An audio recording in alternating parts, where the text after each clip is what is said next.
Wa man ardan nas bi sakhatillah sakhitallahu an wa askhata anhu an-nas atau askhata alaihi an-nas. Dan barang siapa yang mengharapkan ridha manusia dengan kemurkaan Allah, ada orang yang na'udzubillah dia lebih berduli manusia daripada Allah. Yang penting manusia suka, yang penting orangnya senang. Kalau Allah, dia tidak berduli. Apa yang akan terjadi, kata Rasulullah SAW, akan Allah murka terhadap dia, dan Allah akan jadikan manusia tidak akan ridha terhadapnya. Berarti kuncinya di siapa? Di tangan Allah. Kembali kepada Allah Subhanahu wa ta'ala. Makanya jemaah sekalian, ada satu ibadah bagi saya pribadi seindah ibadah. Indah ibadah, nikmat. Bahkan Rasulullah SAW sebutkan senjata bagi orang mukmin ibadah tersebut. Senjata, doa. Seindah ibadah bagi saya adalah doa. Bahkan orang yang tidak selalu berkenan berdoa kepada Allah, orang itu sombong. Kelimpahan banyak nikmat. Nikmat terbesar nikmat Islam, iman. Nikmat umur. Sampai saat ini kita masih bisa beribadah. Masih bisa berbuat kebaikan. Dan ini murni karunia dan taufik dari Allah Subhanahu wa ta'ala. Jangan ada yang merasa diri hebat. Aku lebih baik daripada yang lain. Aku bisa berbuat baik, orang lain tidak bisa. Itu bukan karena kehebatan kita atau kelebihan kita.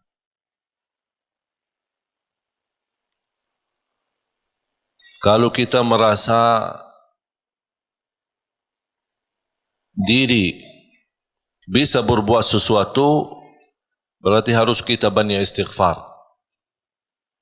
Dan kita kembalikan segala karunia, segala kemampuan, segala ibadah dan kebaikan yang kita lakukan, kita ingat ini karunia dari Allah Subhanahu wa ta'ala. Iyyaka na'budu wa iyyaka nasta'in. Hanya kepadamu ya Allah kami beribadah, dan hanya kepadamu ya Allah kami memohon pertolongan. Di antara permohonan dan meminta pertolongan Allah Subhanahu wa ta'ala adalah hidayah. Ihdinas siratal mustaqim. Hidayah dalam segala hal. Karena hidayah ada dua macam.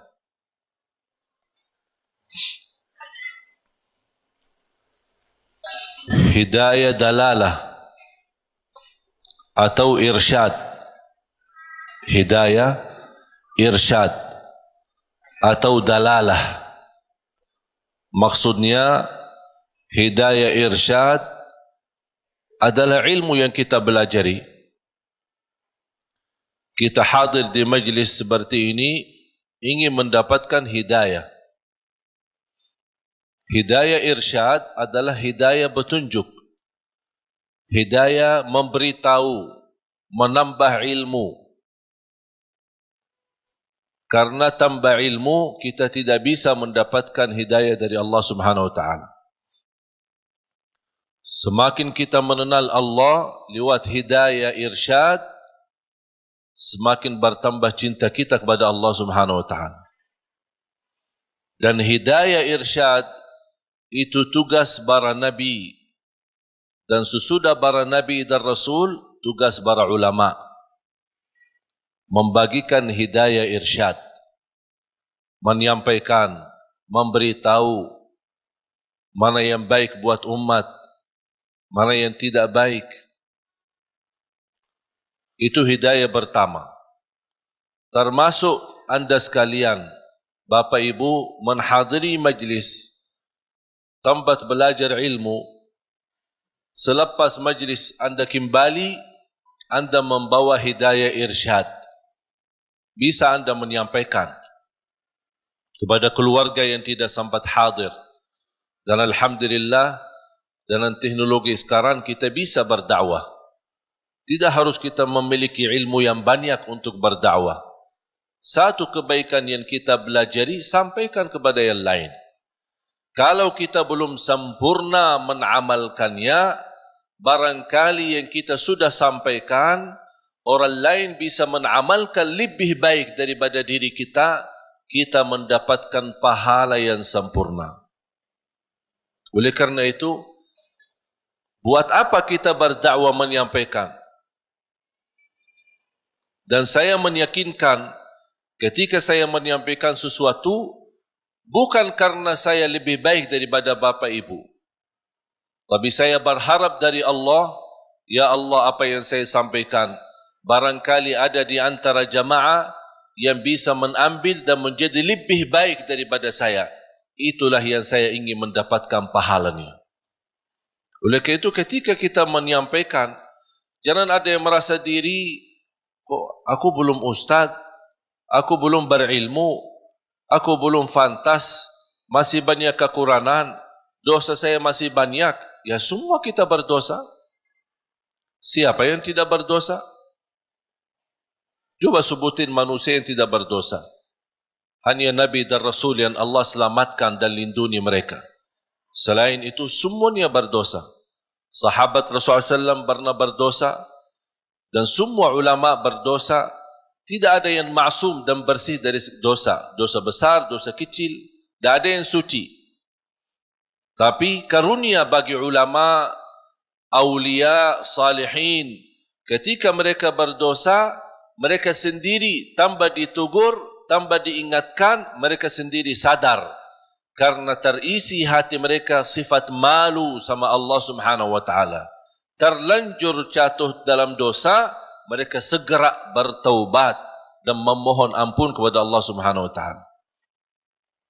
Oleh karena itu, jangan kita melihat sifat kita yang menjadi hal menghalangi kita menyampaikan kebaikan. Kalau ada orang yang menolak kita, biarkan aja. Kita hanya sampaikan. Dan apa yang kita jalani lillahi ta'ala. Kalau memang lillahi ta'ala, jangan melihat nilai manusia. Ingat itu. Apapun yang anda lakukan lillahi ta'ala, jangan melihat apa kata manusia. Tolong hafal itu. Apapun amalan, ibadah, tahajud, hadir majlis ilmu, silatul rahim, apapun amalan kebaikan, kalau betul-betul lillahi ta'ala, jangan melihat atau mencari atau menunggu apa kata manusia. Karena manusia tidak semua bisa sama. Ada yang mengucapkan baik, ada yang mengucapkan, sombong itu orang. Dia merasa diri hebat. Macam-macam. Membuat tersinggung perasaan. Kemarin ada yang kirim Instagram, dia bertanya, kenapa saya setiap berbuat kebaikan dinilai sama orang lain buruk? Ini riya, ini apa. Saya bertanya, kamu kerjakan ini lillahi ta'ala bukan? Dia bilang, ya karena Allah. Ya udah, tidak usah lihat apa kata manusia. Biarkan saja. Kalau anda berduli apa kata manusia, berarti itu bukan lillahi ta'ala. Dan itu yang disebutkan kata ikhlas. Dan jangan harap manusia puas. Jangan harap manusia ridha. Kita berdakwah, tidak semua orang suka dengan dakwah kita. Ada yang suka, ada yang tidak suka. Apapun alasannya, biarpun tanpa alasan, dalam hati tidak suka. Masa saya memaksa-maksa dia harus suka? Atau saya berdebat, kenapa kamu tidak suka dengan dakwah saya? Apapun alasannya, terserah. Itu pilihan dia. Kenapa aku yang pusing? Kalau dia milih suka atau tidak suka. Makanya yang kita harus menjadi target buat kita adalah semata-mata apa yang kita kerjakan lillahi ta'ala.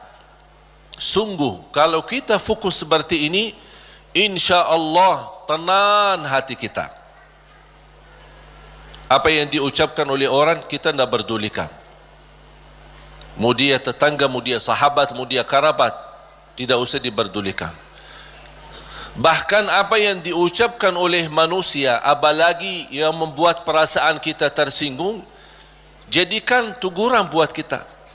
Barangkali saya belum sempurna, barangkali saya belum baik, barangkali ada yang kurang. Udah menjadi pelajaran buat kita. Saya punya doa. Saya suka ketika mendengar berita ada orang koreksi saya atau menurani atau menyebutkan kata-kata yang kurang baik. Berhati-hatilah sama Syekh Ali Jabir atau apalah gitu. Begitu saya mendengar berita, saya suka mengucapkan satu doa. Ya Allah, kalau perkataan dia benar terhadap saya, ampunilah saya. Kalau perkataan dia tidak benar, ampunilah dia. Udah selesai. Karena orang yang mengucapkan sesuatu pasti salah satu, benar atau salah. Kalau ternyata yang dia ucapkan fitnah, hanya ingin menjatuhkan nama baik, hanya ingin merusak nama baik, hanya ingin membuat fitnah, berarti saya mohon Allah ampuni dia. Semoga dia diampuni Allah. Tapi kalau apa yang dia ucapkan, oh ternyata benar, walaupun seberapa persen, oh benar, bagi saya ini menjadi pelajaran supaya saya lebih berhati-hati, lebih tambah ilmu, lebih mendalami agama, kemudian dan juga memohon ampun kepada Allah Subhanahu wa taala. Karena kita tidak maksum.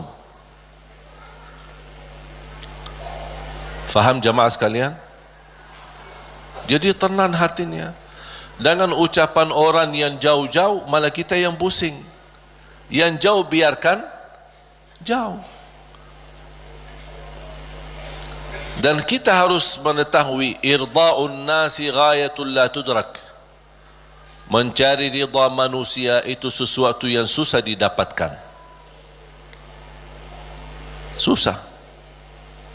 Tapi kita hidup di tengah manusia, bersabarlah menghadapi segala urusan, menghadapi segala tantangan.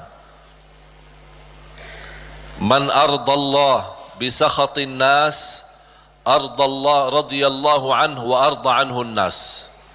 Barang siapa yang mencari ridha Allah, walaupun manusia tidak suka, Allah akan ridha terhadapnya dan Allah jadikan manusia ridha. Wa man ardan nas bisakhatillah, sakhitallahu an wa askhata anhu nas atau askhata alaihi nas. Dan barang siapa yang mengharapkan ridha manusia dengan kemurkaan Allah, ada orang yang na'udzubillah, dia lebih berduli manusia daripada Allah. Yang penting manusia suka, yang penting orangnya senang. Kalau Allah, dia tidak berduli.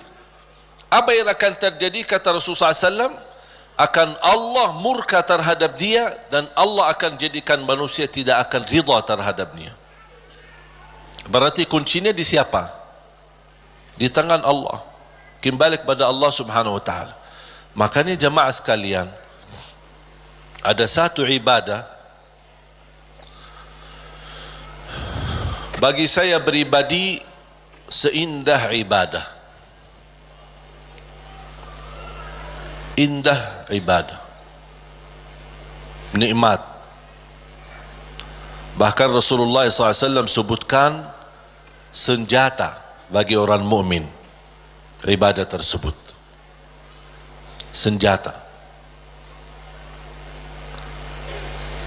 doa. Seindah ibadah bagi saya adalah doa. Bahkan orang yang tidak selalu berkenan berdoa kepada Allah, orang itu sombong. Sebagaimana Allah sebutkan di dalam surat Ghafir, surah 40 ayat 60. A'udzu billahi minasyaitonir rajim. وقال ربكم ادعوني أستجب لكم إن الذين يستكبرون عن عبادتي سيدخلون جهنم داخرين. صدق الله العظيم. وقال ربكم ادعوني أستجب لكم. Allah memerintahkan kalian untuk berdoa kepadaku, kata Allah, aku akan ijabah. Berarti kalau kita doa, berarti itu kan perintah. Ud'uni, perintah. Allah mengajak kita, memerintahkan kita berdoa. Dan Allah juga menjanjikan, astajib lakum, aku akan ijabah. Saya mengambil kesimpulan dari ayat ini, dan ada ayat yang lain. Saya suka berdoa seperti ini. Ya Allah, aku berdoa memohon kepadamu sesuai perintahmu. Sesuai perintahmu. Karena yang memerintahkan kita doa siapa? Allah. Ya Allah, aku berdoa memohon kepadamu atas perintahmu. Ya Allah, aku mohon diijabah sesuai janjianmu. Bisa enggak hafal doa ini? Nah, ini doa saya ini. Bisa? Itu kalau bahasa Arab namanya ta'wilul Quran. Namanya ta'wil Al-Quran. Mengambil ayat, memahami ayat tersebut dan bisa mengeluarkan doa dari makna daripada ayat itu. Allah memerintahkan kita berdoa dan Allah janji akan terima. Ya Allah, aku berdoa sesuai perintahmu. Karena Allah memerintahkan saya berdoa, aku berdoa. Tapi aku mohon diijabah sesuai janjianmu. Karena sungguh innallaha la yukhliful mi'ad. Allah tidak mengingkari janji. Sebenarnya mengucapkan doa atau melafazkan doa itu kembali kepada kemampuan kita masing-masing. Tidak harus sesuai kata yang saya sampaikan, tapi yang saya harap Bapak Ibu fahami apa yang saya makna, apa yang saya maksud, dan ucapkan. Bisa Anda membuat ucapan sendiri yang bisa menjadi tanda hubungan Anda sama Allah Subhanahu wa taala. Karena doa adalah hubungan hamba sama Allah. Ada satu ayat